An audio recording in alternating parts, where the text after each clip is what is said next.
Hello students, in today's lecture we will discuss the rotational energy of diatomic molecules or derive the relation between the energy of the diatomic molecules.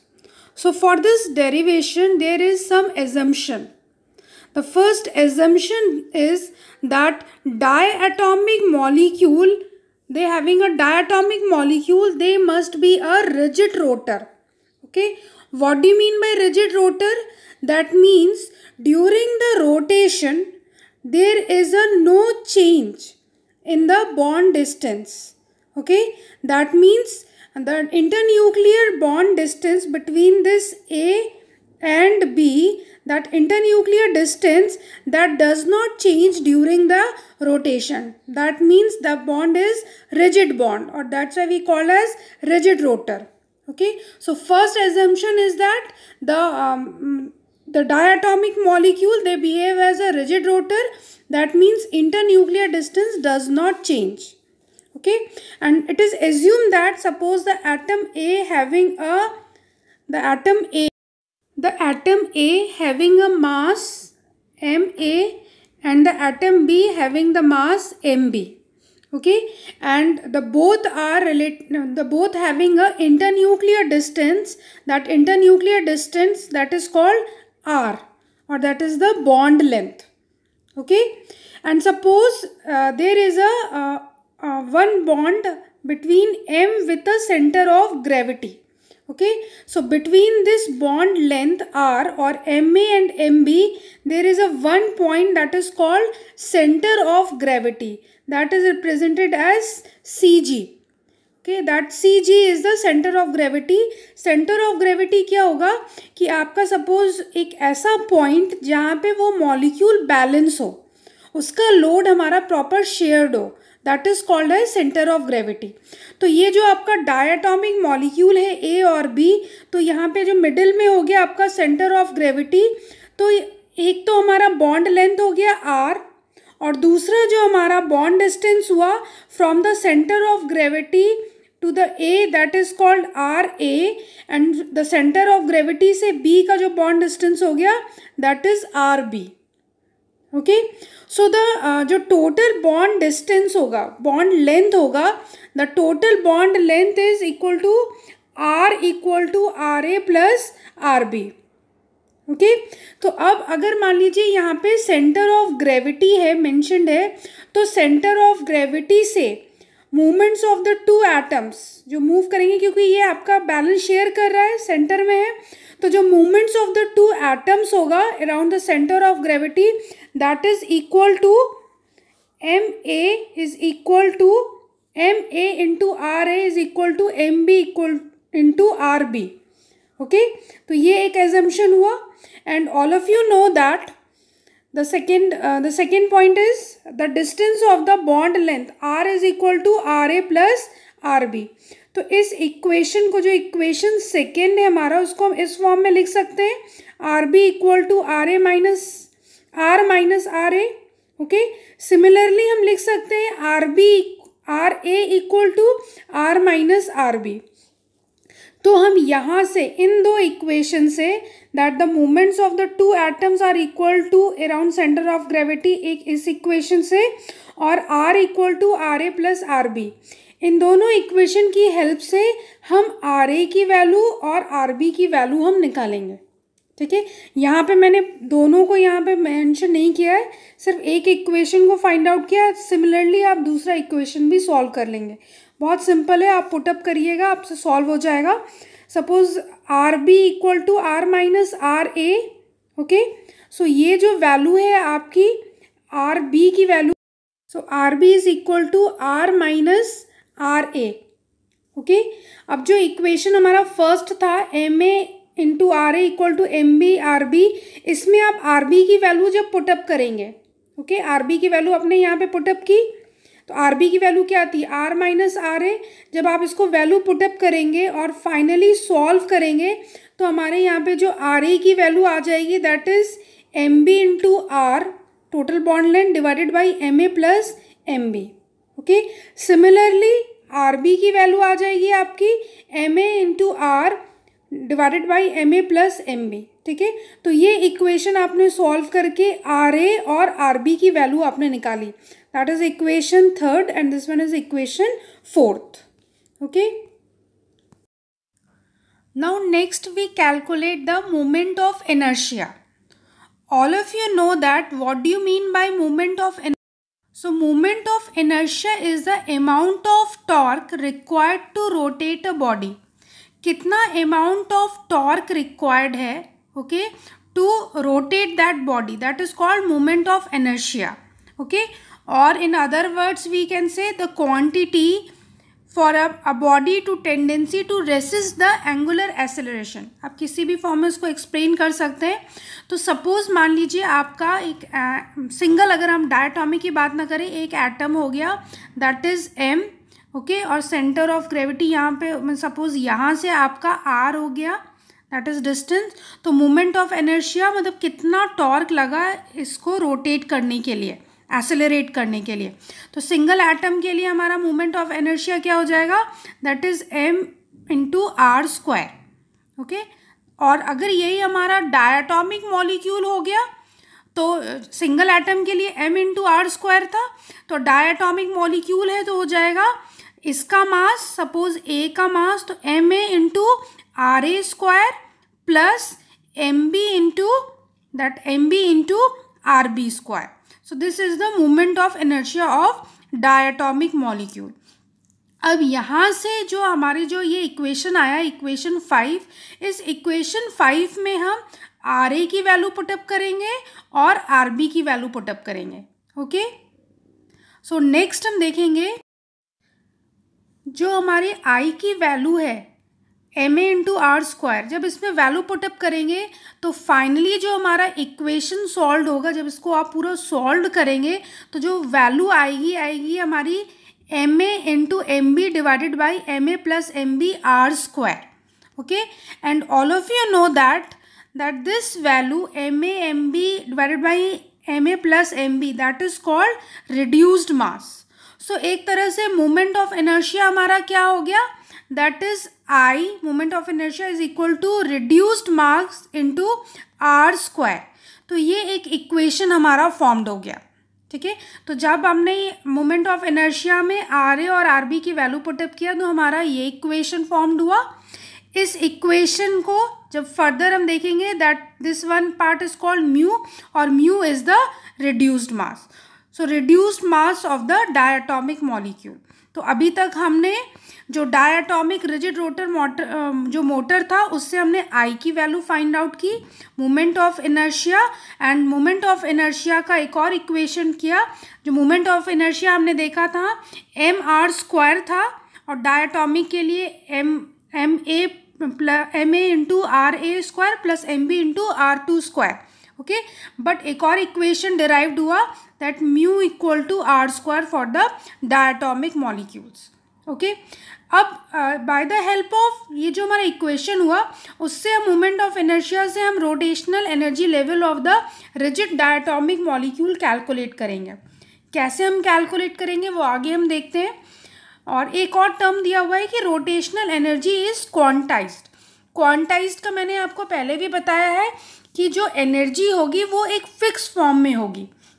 जैसे मान लीजिए energy हो सकती है हमारी 1 होगी, फिर 4 हो गई, मान लीजिए 4 हो गई, देन उसके बाद 6 हो गई. तो हम ये नहीं कह सकते कि रोटेशनल एनर्जी 2 होगी, ये 1 के बाद 4 ही होगी. मैंने एक एग्जाम्पल के रूप में आपको एक्सप्लेन किया है. What do you mean by quantized, मतलब फिक्स्ड है, कोई भी एनर्जी इसकी नहीं हो सकती. अब आगे हम डेरिवेशन में नेक्स्ट पॉइंट देखेंगे दैट जो हमारा ये इक्वेशन फॉर्म्ड हो रहा है, this equations is the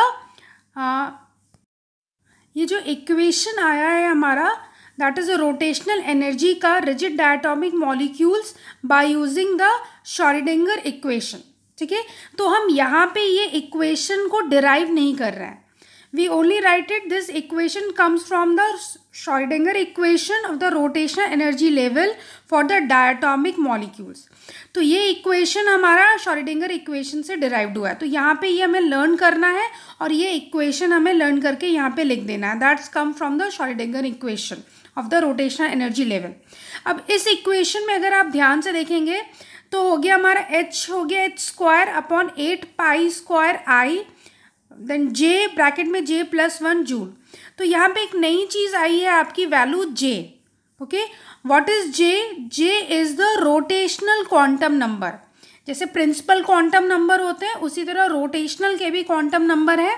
okay, whole number में ही होगा और ये हमारा ज़ीरो से हो सकता है। ओके, 0 1 2 फ्रैक्शन में नहीं होगा।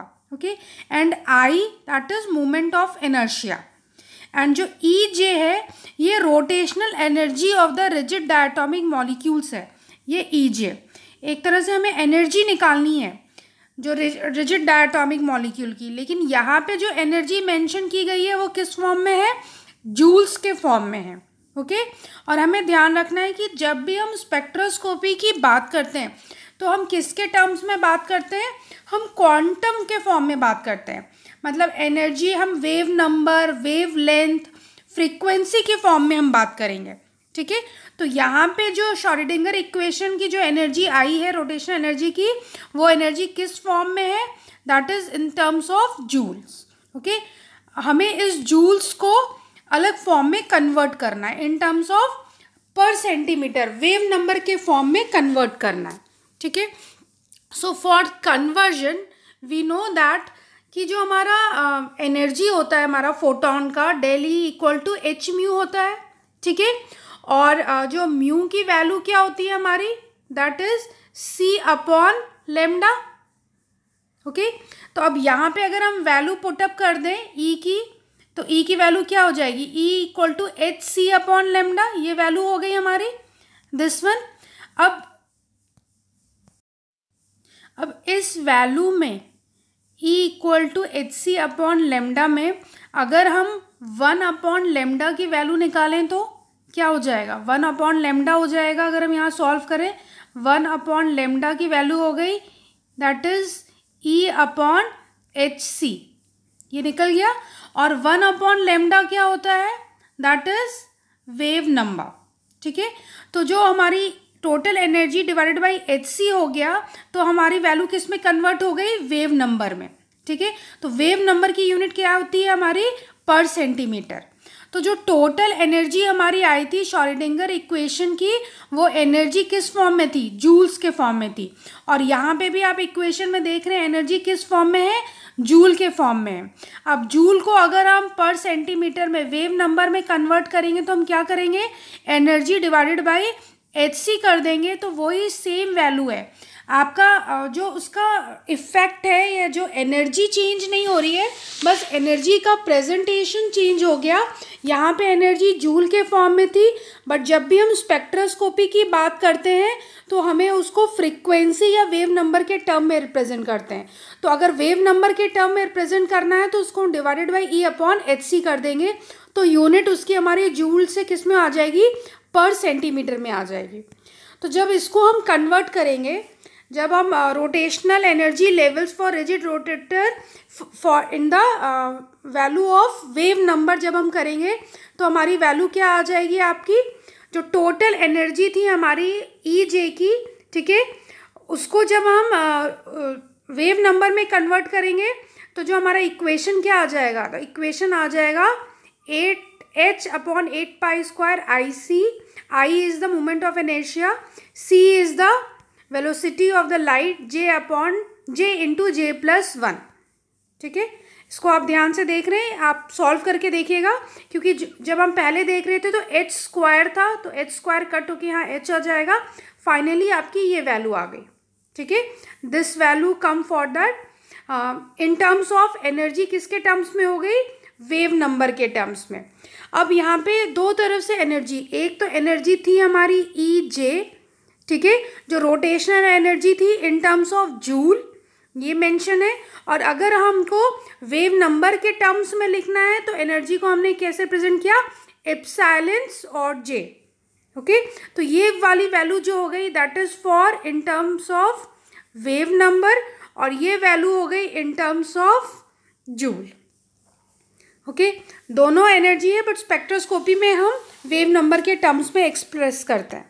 ओके, यहाँ तक आपको क्लियर हो गया होगा। नाउ अब अगर हम ये rotational energy in terms of wave number अगर आप ध्यान से देखेंगे, ठीक है। तो यहाँ पे आपकी H प्लैंक्स कांस्टेंट है, पाई कांस्टेंट है, C velocity of light constant है, और जो यहाँ पे दूसरी वैल्यू क्या हो गई, दैट इज I क्या है हमारा, मोमेंट ऑफ इनर्शिया। ठीक है, हम किसी पर्टिकुलर एटम का हम एनर्जी निकालते हैं। सपोज हमारा कोई भी एटम है, मान लीजिए हमारा एटम हो गया HF।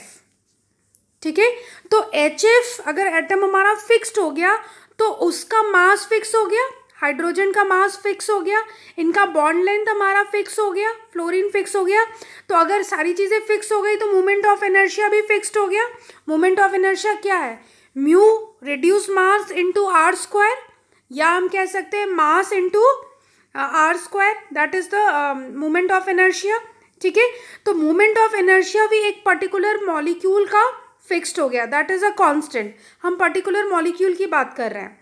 तो जब हमारी ये वैल्यू कांस्टेंट हो गई तो हमने एक नया टर्म यहाँ पे दिया, नया जो न्यू टर्म था, जब ये सारी वैल्यू हमारी कांस्टेंट हो गई तो इस जो पूरा कांस्टेंट पार्ट था इसको हमने value they the, that is B, और B is the rotational constant. ठीक है, H/8π² IC। तो ये जो पूरा टर्म हो गया that is called rotational constant. ठीक है, अब रोटेशनल कांस्टेंट और जो दूसरी जो वैल्यू J हो गई, रोटेशनल क्वांटम नंबर चेंज होगा, J+1 पर सेंटीमीटर। ठीक है, तो ये एक तरह से हमारा, और हमने डिराइव कर लिया रोटेशनल एनर्जी।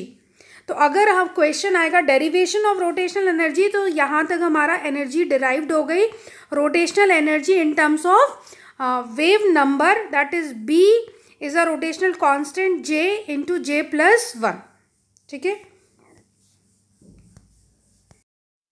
अब by the help of this rotational energy in terms of wave number हम डिफरेंट लेवल की हम एनर्जी कैलकुलेट कर सकते हैं। ठीक है, B तो हमारा कांस्टेंट हो गया, और अगर हम J क्या है, रोटेशनल क्वांटम नंबर है, रोटेशनल क्वांटम नंबर हो गया हमारा 0 भी हो सकता है, 1 भी हो सकता है, 2 भी हो सकता है। तो डिफरेंट फॉर्म में हमारा जो क्वांटम नंबर की वैल्यू हम पुटअप करेंगे तो we will get the rotational energy in terms of wave number. Okay, तो अब जैसे मान लीजिए इस इक्वेशन में हमारा J की वैल्यू आ रही है 0, तो जब हम 0 रखेंगे J की वैल्यू, डिफरेंट एनर्जी लेवल, तो 0 रखेंगे तो हमारी एनर्जी कितनी आ गई, दैट इज 0, क्योंकि 0+1 इंटू 0 हो गया तो 0 आ गई। अगर हमारा एनर्जी लेवल फर्स्ट पे कितनी एनर्जी होगी, अगर हमारा रोटेशनल क्वांटम नंबर 1 है तो 1 पे रखेंगे, 1+1 2, 2 इंटू 1 2B। उसी तरह अगर 3 हो गया, 3+1 4, 4 3 12, 12B।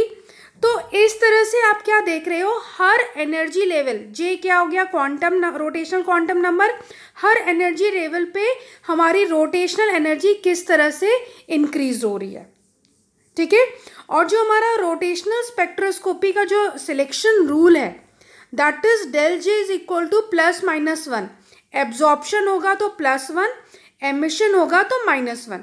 मतलब हमारा जो मूवमेंट होगा वो 0 to 1 होगा, 1 से 2 होगा, 2 से 3 होगा, कभी भी 0 से 4 नहीं होगा या 0 से 3 नहीं होगा।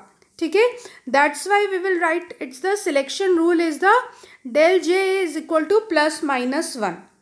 तो यहाँ अब तक हमने क्या देख लिया, रोटेशनल एनर्जी, और रोटेशनल एनर्जी के हमने rotational energy levels, J levels देखे क्वांटम नंबर, और उसकी एनर्जी कैसे इंक्रीज हो रही है वो हमने देखा। ठीक है, नेक्स्ट जो हम इक्वेशन हम क्या देख रहे हैं कि दो एनर्जी के बीच में कितना एनर्जी गैप हो रहा है वो हम एनालाइज करेंगे। ठीक है, दो एनर्जी गैप के बीच में कितना हमारा गैप है। Okay, that energy gap between the two energy level of rotational frequency, between the two energy levels. Rotational frequency भी कह सकते हैं, रोटेशनल एनर्जीज भी कह सकते हैं। तो हम कैसे निकालेंगे, तो मान लीजिए हमारा हो गया, अगर दोनों के बीच का गैप निकालना है तो पहला हो जाएगा, मान लीजिए हमारा हो गया जैसे दिस वन इज़ 0 और दिस वन इज़ 1, तो इन दोनों के बीच में गैप है तो इतना माइनस इतना करना होगा।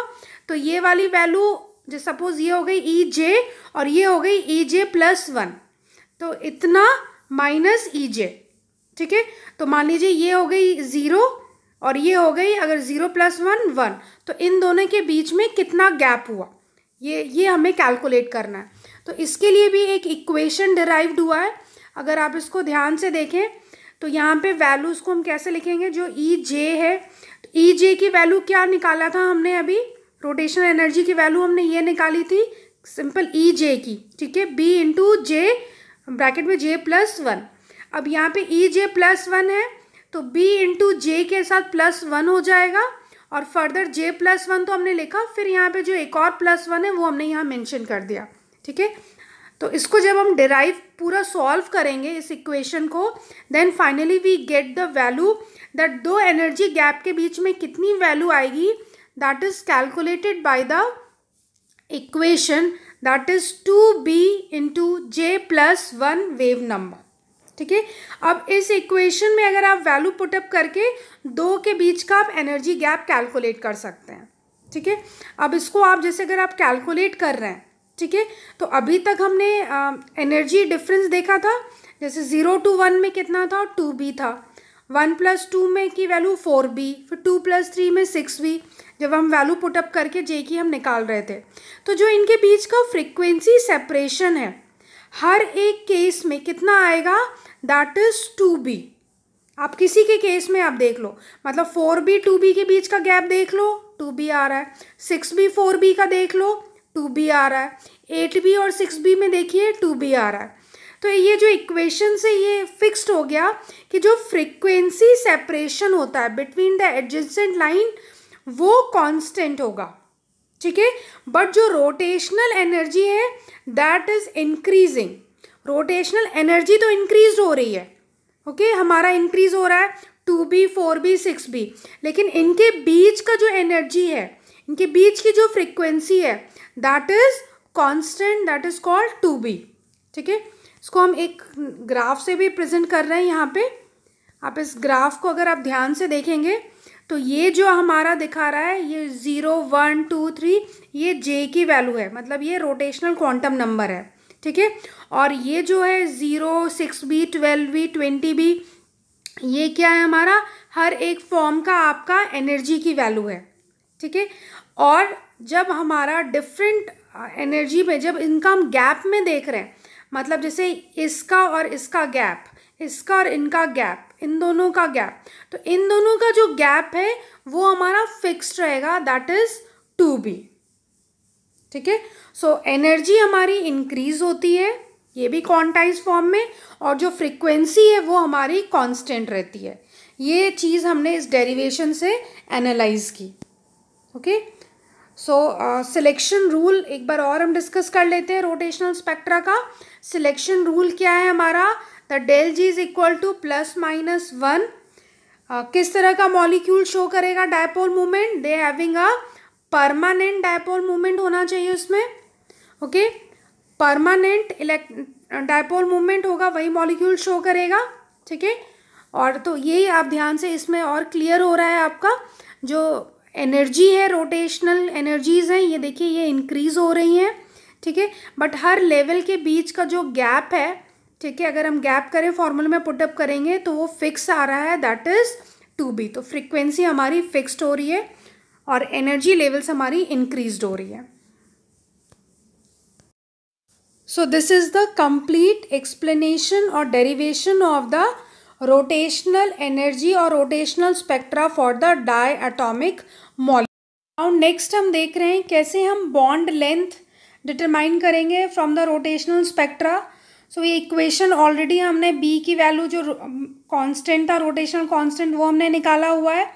और रोटेशनल कांस्टेंट है तो यहाँ से हम आई की वैल्यू, आई यहाँ पे था, आई को शिफ्ट करेंगे तो बी की वैल्यू हमारी आ गई, ओके, आई की वैल्यू आ गई, इसमें वैल्यू हम थोड़ा इंटरचेंज करेंगे, ओके।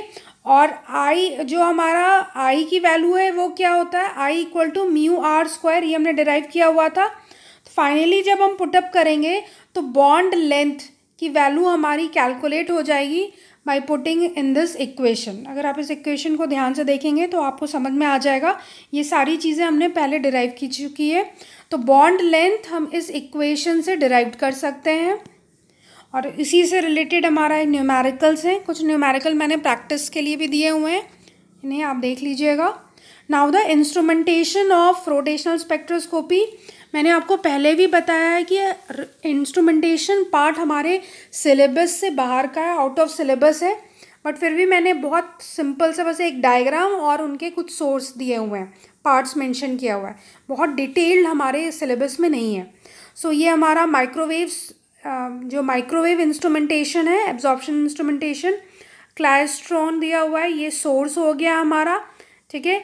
फिर एक यहाँ पे ये ट्यूब है, hollow tube of copper and silver है, ठीक है। इसमें हमारा गैसियस सैंपल रखते हैं, ओके। हाँ, एक और इम्पॉर्टेंट पॉइंट, जो आईआर स्पेक्ट्रोस्कोपी में सिर्फ हम गैसियस सैंपल को एनालाइज कर सकते हैं, हम सॉलिड को और लिक्विड को एनालाइज नहीं कर सकते। द रीज़न इज़ दैट कि सॉलिड और लिक्विड में जो इनका एनर्जी, रोटेशनल एनर्जी है, वो क्वांटाइज्ड नहीं हो पाता in case of rotational spectra, ठीक है। इसीलिए क्योंकि जो हमारा रोटेशनल एनर्जी वो क्या होती है, क्वांटाइज्ड फॉर्म में होती है, फिक्स्ड होती है, बट सॉलिड और लिक्विड में ऐसा नहीं हो पाता। इसीलिए रोटेशनल स्पेक्ट्रोस्कोपी में सिर्फ हम सॉलिड और गैसियस सैंपल को ही एनालाइज करते हैं। तो ये हमारा हो गया आपका सोर्स हो गया, ठीक है। यहाँ पे आपका सैंपल रखा है, सर्टेन लाइट यहाँ से पास ऑन होगी आफ्टर एब्जॉर्प्शन, ओके, और एमिशन, सैंपल से पास होने के बाद डिटेक्टर जो रिसीव करेगा और फिर हमें स्पेक्ट्रम मिलता है, ठीक है। That is the instrumentation of rotational spectroscopy. Now the last one is the application of rotational spectroscopy. The application, determination of the bond length हम डिटरमाइन कर सकते हैं। बॉन्ड लेंथ का भी हमने फॉर्मूला देखा, आप चाहो तो इस एप्लीकेशन में वो फॉर्मूला भी यहाँ मेंशन कर लीजिएगा। सिमेट्री इन द मॉलिक्यूल कर सकते हैं, अगर वो डायपोल मूवमेंट शो हो रहा है, मतलब उसमें सिमेट्री नहीं है, अगर आपका सिमेट्रिकल मॉलिक्यूल होता है तो वो डायपोल मूवमेंट शो नहीं करता है, ठीक है। तो हम ये वाली वैल्यू डिटरमाइन कर सकते हैं। Second, dipole movement of gaseous molecule determine किया जा सकता है। chemical analysis of the substance. So these are the application of rotational spectroscopy. So now the rotational spectroscopy is completed. Thank you.